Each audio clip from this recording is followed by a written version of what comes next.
আবাস যোজনায় বাড়ি না মেলায় রাজ্য সড়ক অবরোধের পর এবার বিডিও অফিসের সামনে ধর্নায় বসল আদিবাসী সম্প্রদায়ের মানুষজন। কয়েকদিন আগে পশ্চিম মেদিনীপুর জেলার দাসপুর ১ নম্বর ব্লকের বালিপোতা এলাকায় রাতের অন্ধকারে রাজ্য সড়ক অবরোধ করে বিক্ষোভ দেখিয়েছিল এলাকার আদিবাসী সম্প্রদায়ের মানুষজন। তাদের দাবি আবাস যোজনার বাড়ি থেকে বঞ্চিত তারা, যোগ্য ব্যক্তিরা পাচ্ছে না বাড়ি। আবাস যোজনার বাড়ি থেকে বঞ্চিত হওয়ার কারণে এবং ওই সমস্ত আদিবাসী সম্প্রদায়ের মানুষজনেদের পাট্টা দেয়নি সরকার।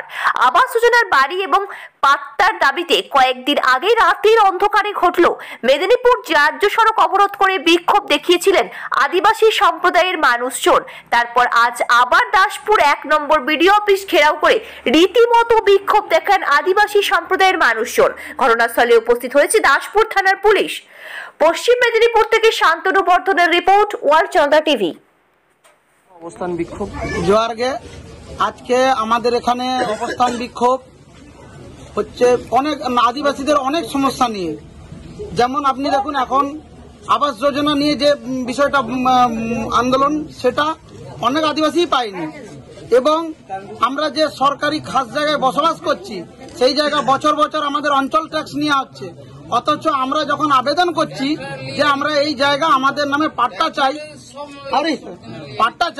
তখন আমাদের দিকে পাট্টা দেওয়া হচ্ছে না কোনোভাবেই।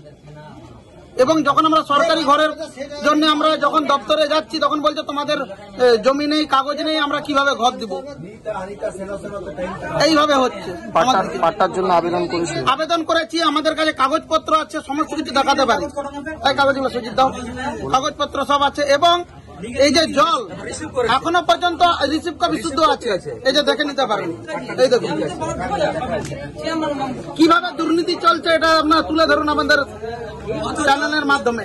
অথচ এখনো পর্যন্ত আদিবাসীদের দিকে জল থেকে বঞ্চিত করে রেখেছে, গরিব মানুষদের দিকে রঙে ফেলছে, রাজনীতি রঙে। গরিব আমরা খেটে খাওয়া মানুষ, আমাদের কিসের রং?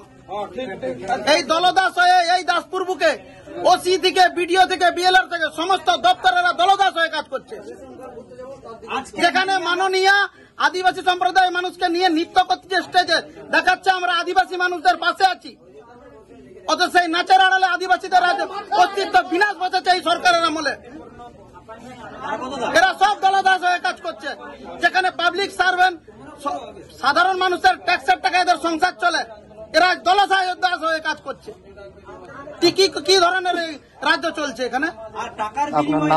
আমার নাম তারাপদ সিং মুন্ড্রি, আমি আদিবাসী জনকল্যাণ যোজনা পাইনি, সেই জন্য আবাস যোজনা ভূমিহীন মানুষদের পাট্টা প্রদান করেনি।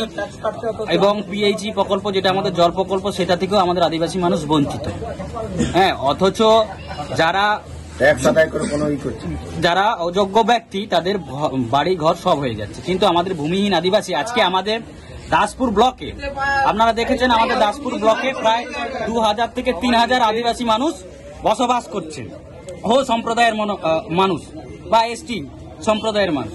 কিন্তু আপনারা যদি সার্ভে করে দেখেন, বা আপনারা যদি দেখেন সার্ভে করে, আমাদের ম্যাক্সিমাম মানুষ কতজন পেয়েছে প্রত্যেকটা আমাদের পোস্তঙ্কা, আপনার 3-2 অঞ্চলের পোস্তঙ্কার জিপিতে মানে বুথে একটা আদিবাসী মানুষ আবাস যোজনার আওতায় নেই। আবার আপনাদের নিজ নাড়াজলে প্রায় 300 নিজ নাড়াজল আপনার জিপিতে 300 আপে আদিবাসী সম্প্রদায়ের মানুষ বসবাস করছে। আবাস যোজনা পেয়েছে মোটামুটি গণাগুনতি 200 নয় 10টি। এই বিষয়ে জানিয়েছিলেন না? হ্যাঁ, আমরা এই বিষয়ে অনেকবার বিডিও সাহেবকে এবং বিএলআর সাহেবকে জানিয়েছি। বিডিও সাহেব বলছে আপনাদের পাট্টা নেই, সেই জন্য আপনারা আবাস যোজনার বাড়ি পাচ্ছেন। এটা কি যুক্ত কথা বললেন উনি? আমাদের যদি পাট্টা যদি না থাকে, তাহলে আমাদের অঞ্চলের ট্যাক্স, আমরা বছরের পর বছর অঞ্চলে আমরা ট্যাক্স দিচ্ছি। আমরা সরকারকে ট্যাক্স দিচ্ছি, ইলেকট্রিক বিল দিচ্ছি। যখন গভর্নমেন্টের বড় প্রকল্প আসছে, আবাস যোজনার মতো প্রকল্প, সেখানে বলছে আপনারা পাওয়ার যোগ্য নয়। আপনার নাম? আমার নাম রাকেশ নাইক।